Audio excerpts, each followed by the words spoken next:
नमस्कार दोस्तों, मेरा नाम है धर्मेंद्र कुमार प्रजापति और आप देख रहे हैं आपका अपना चैनल टुडे मेकर। दोस्तों, आज के इस वीडियो में हम स्नैपडील के बारे में बात करने वाले हैं। आज हम सीखेंगे कि स्नैपडील पर हम अपने बिजनेस का किस तरीके से रजिस्ट्रेशन करेंगे और साथ में आज के इस वीडियो में हम सीखने वाले हैं कि किस तरीके से हम अपने प्रोडक्ट की लिस्टिंग करेंगे। इससे पहले मैं आपको एक बात बोलना चाहता हूँ कि आप जब वीडियो देख लेते हो तो इसे लाइक नहीं करते हो, तो आप वीडियो के ड्यूरेशन में ही वीडियो को लाइक कर दें। यदि आपने मेरा चैनल अभी तक सब्सक्राइब नहीं किया तो इसे सब्सक्राइब कर लें और बेल आइकन को ज़रूर दबाएं ताकि मेरे लेटेस्ट वीडियो आपके पास में आते रहें।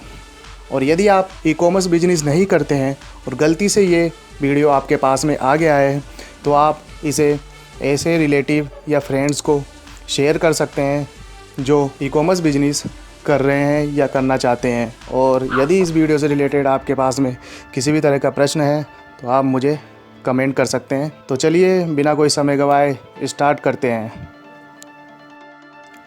सबसे पहले हम गूगल पर स्नैपडील सेलर टाइप करेंगे।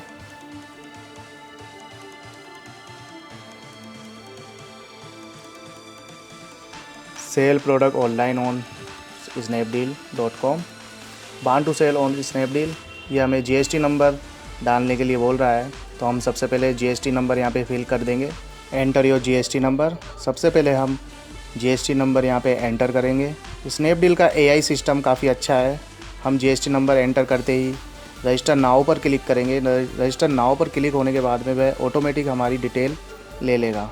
रजिस्टर नाउ पर क्लिक करने के बाद में ये हमारे पास में एक फॉर्म आ जाएगा जिसमें हमारा pan card number, GST number, pickup pin code यानी अपने एड्रेस का पिन कोड नंबर और शिपिंग एड्रेस ऑटोमेटिक आ जाएगा जो हमने जीएसटी नंबर पर रजिस्टर करते समय दिया था। हम इसे चेंज भी कर सकते हैं। राइट हैंड साइड पर एडिट जीएसटीएन नंबर पर हम क्लिक करके जीएसटी नंबर दोबारा से हम फिल कर सकते हैं यदि हमारे से गलती से कोई नंबर मिस हो गया हो या कोई रॉन्ग नंबर डल गया हो। हम एड्रेस वगैरह भी चेंज कर सकते हैं, कंपनी नेम भी चेंज कर सकते हैं। और यदि हमें ये चीज़ें चेंज नहीं करने की ज़रूरत तो हम मोबाइल नंबर और ईमेल आईडी और उसका पासवर्ड यहाँ पे हम डालेंगे। पासवर्ड हम स्नैपडील का बनाएंगे, अपना ओरिजिनल ईमेल आईडी का पासवर्ड ना डालें।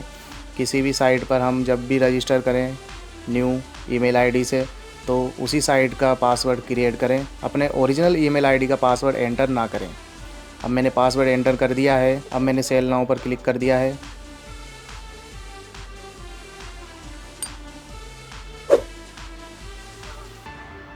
सेल नाउ पर क्लिक करने के बाद में हमारे मोबाइल नंबर पर एक वन टाइम पासवर्ड यानी ओटीपी आएगा, तो हम उस ओटीपी को यहाँ पे एंटर करेंगे।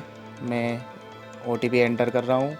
वेरीफाई ओटीपी पर क्लिक करेंगे। वेरीफाई ओटीपी क्लिक करने के बाद में ईमेल एड्रेस वेरिफिकेशन के लिए बोल रहा है। एक वेरिफिकेशन कोड आया होगा हमारे ईमेल एड्रेस पर जो हमने ईमेल आईडी एंटर किया है, तो हम ईमेल एड्रेस पर जाकर वहाँ से वह नंबर निकालेंगे यानी ओटीपी नंबर निकालेंगे। ये मेरा ईमेल एड्रेस है जहाँ पे स्नैपडील ने स्नैपडील सेलर सीआरएम से मुझे एक ईमेल मिला है और मेरे पास में ये कोड है। इस कोड को मैं कॉपी कर लूँगा। कॉपी करने के बाद में इस कोड को एंटर ईमेल वेरिफिकेशन कोड पर क्लिक करेंगे या एंटर करेंगे। वेरीफाई ईमेल एड्रेस पर हम क्लिक करेंगे। इसके बाद में हमसे ये अकाउंट नंबर पूछेगा जिस पर हमारा पेमेंट आना है। जब हम कोई प्रोडक्ट सेल करेंगे तो हमारा जो पेमेंट है वह ऑनलाइन ही आता है, तो हम बिल्कुल सही अकाउंट नंबर यहाँ पे एंटर करेंगे। यह हमें 2 बार अकाउंट नंबर एंटर करने के लिए बोलता है, एक बार अकाउंट नंबर और एक बार कंफर्म अकाउंट नंबर, और आईएफएससी कोड हमें यहाँ पे फिल करना है। कंफर्म अकाउंट नंबर पर भी मैं अकाउंट नंबर यहाँ पे एंटर कर देता हूँ। मैंने डिटेल छुपा रखी है सिक्योरिटी रीज़न की वजह से।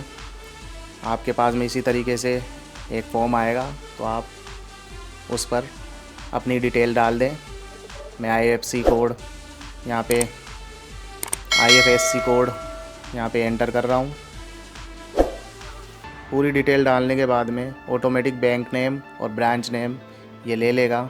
बेनिफिशियरी नेम में पिंक सिटी मोबाइल ऑटोमेटिक इसने लिया है, तो इससे कोई प्रॉब्लम नहीं है, चाहे हमारे नाम से ही हो अकाउंट नंबर। हम सबमिट पर क्लिक करेंगे। सबमिट पर क्लिक करने के बाद में ये हमसे बोल रहा है कि please weight will be set up your account. हमारा अकाउंट सेटअप हो रहा है, तो हमें थोड़ा सा इंतज़ार करना होगा। सेटअप होने के बाद में ये हमसे upload your signature on the seller panel, तो हमें अपना जो सिग्नेचर है उसे अपलोड करना है। आप किसी भी ब्लैंक पेज पर अपना सिग्नेचर करें, और प्रिंटर है तो उसके ज़रिए आप स्कैन करें, या फिर मोबाइल फ़ोन से भी फ़ोटो लें और सबमिट पर क्लिक कर दें।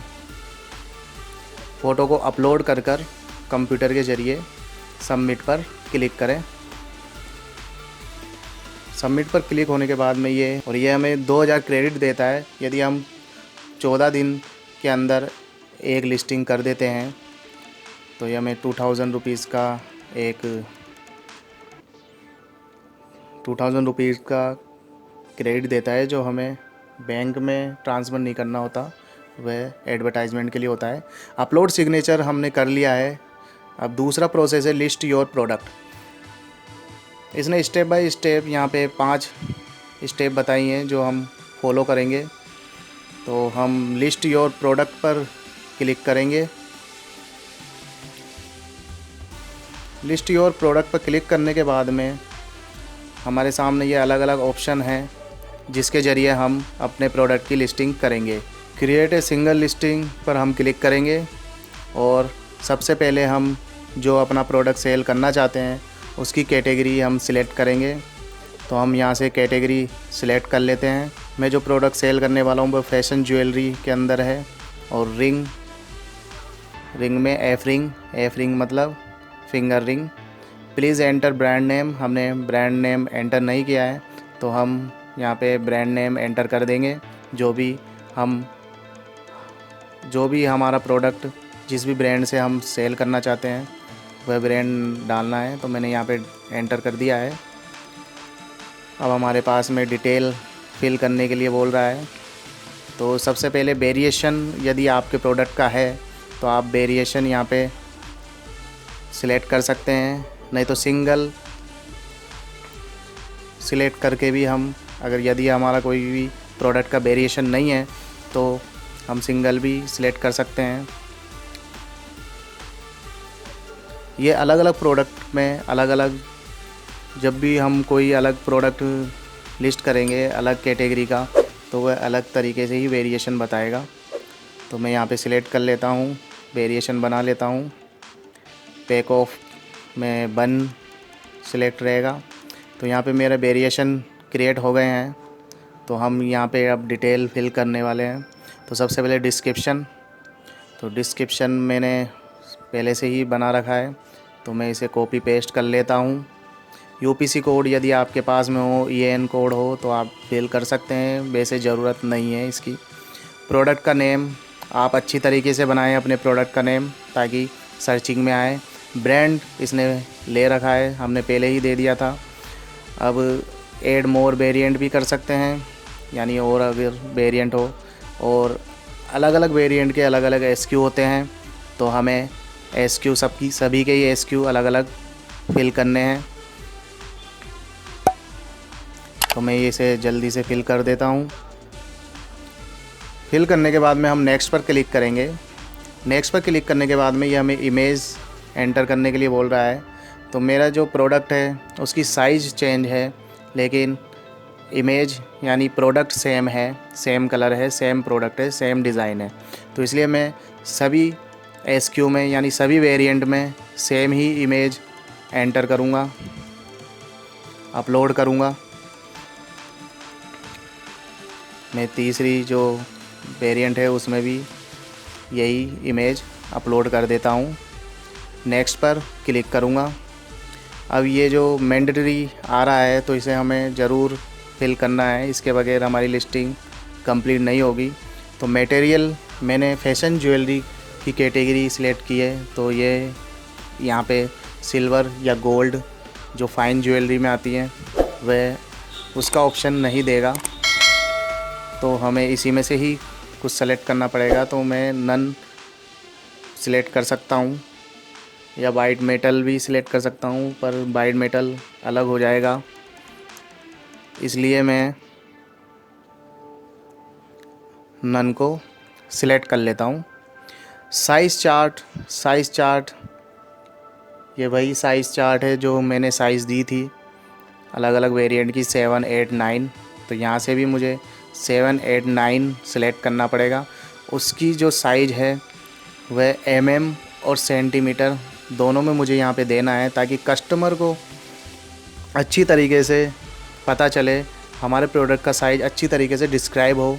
क्योंकि यदि कस्टमर समझ नहीं पाएगा, अगर उसे कोई भी कन्फ्यूज़न होगा हमारे प्रोडक्ट से रिलेटेड, तो वह हमारा प्रोडक्ट परचेज़ नहीं कर पाएगा। इसलिए मैंने 7, 8, 9 जो साइज़ है मैंने ली है, इंडियन रिंग साइज़ है, diameter of ring in mm। तो mm साइज़ देनी है, तो मुझे पता नहीं है, ये मैंने कभी mm साइज़ लिया नहीं है और सेंटीमीटर भी नहीं लिया। तो मैं रेंडमली अभी 7, 8, 9 यहाँ पे फिल कर देता हूँ और सेव पर क्लिक कर देता हूँ। साइज़ चार्ट मेरा रेडी हो गया है। और अब इम्पोर्टेंट, ये हमारे लिए कंपलसरी नहीं होता है, लेकिन इम्पोर्टेंट है। मैंने शुरू से ही कहा है कि आप ज़्यादा से ज़्यादा अपने प्रोडक्ट की डिटेल फिल करें, ताकि आपका प्रोडक्ट सर्च रैंक में आए। तो कलेक्शन के अंदर ये जेमस्टोन ज्वेलरी है। ज्वेलरी में ये जो ज्वेलरी केयर है, ज्वेलरी केयर यानी हमारी ज्वेलरी को बचाने के लिए, यानी वार्निंग बोल सकते हैं एक तरह की। तो keep it away from perfume and spray से इसे बचाएं। और वारंटी हम कब तक की देते हैं, तो यहाँ पे मैं 30 डेज़ की वारंटी देता हूँ। और ऑनलाइन के अंदर 30 डेज़ से ज़्यादा की कोई वारंटी है नहीं किसी प्रोडक्ट में। रिटर्न पॉलिसी जो भी होती है वो 30 डेज़ ही होती है मैक्सिमम। और टाइप रिंग्स, स्टाइल में ये डिज़ाइनर है, ट्रेडिशनल है, तो डिज़ाइनर मैं यहाँ पे सिलेक्ट कर लेता हूँ। स्टोन कौन सा यूज़ किया हुआ है, तो इसमें एमेथिस्ट और वाइट टोपाज यूज़ किया हुआ है। वाइट टोपाज यहाँ पे ऑप्शन नहीं देगा, तो ओनली सिर्फ टोपाज का ऑप्शन दे रहा है, तो टोपाज मैं यहाँ पे सिलेक्ट कर लूँगा। और प्लेटिंग में ये इसे मैं नन कर दूँगा। नंबर ऑफ़ स्टोन्स यहाँ पे 5 हैं, 4 तो वाइट टोपाज हैं छोटे छोटे जो हमें इमेज के अंदर नहीं दिख रहे हैं, और बड़ा एक एमेथिस्ट है। और स्टोन का शेप कुशन है, लेकिन यहाँ पे मुझे कुशन शेप का ऑप्शन नहीं दे रहा है, तो इसलिए मैं यहाँ पे अदर सिलेक्ट करूँगा। स्टाइल कोड, यदि आपका प्रोडक्ट का कोई भी स्टाइल कोड हो तो आप यहाँ पे एंटर कर सकते हैं, नहीं तो इसे स्किप भी कर सकते हैं। रिंग जो डायमीटर इन, यानी ये वही साइज पूछ रहा है सेंटीमीटर के अंदर डायमीटर का, तो डायमीटर में 8 डाल देता हूँ, जो भी है रेंडमली, नहीं तो छोड़ भी सकते हैं इसे आप।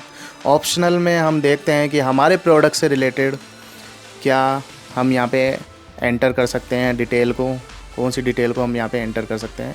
नेट कंटेंट्स, ये नेट कंटेंट्स अगर आपको समझ में नहीं आए तो आप जो क्वेश्चन मार के यहाँ पे अपने कर्सर को रखें, वह पूरा डिस्क्राइब करता है कि क्या है ये।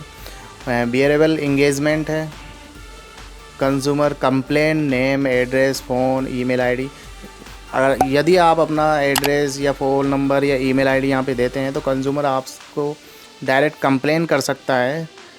वैसे ये अच्छा है कि कंज्यूमर आपसे डायरेक्ट बात कर ले, बिना कोई नेगेटिव फीडबैक डाले या स्नैपडील को के सेलर सपोर्ट या मतलब कस्टमर केयर पर बात करें। अगर आप ही सॉर्ट आउट कर दें उनकी प्रॉब्लम को तो ज़्यादा बेस्ट है।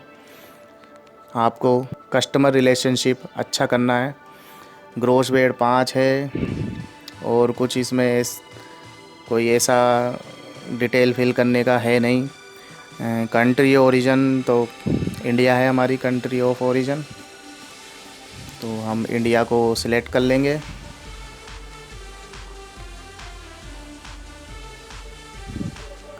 और ये हमारे एड्रेस वगैरह अगर हम देना चाहें तो दे सकते हैं, वैसे कस्टमर को एड्रेस वगैरह देना ज़रूरी नहीं है।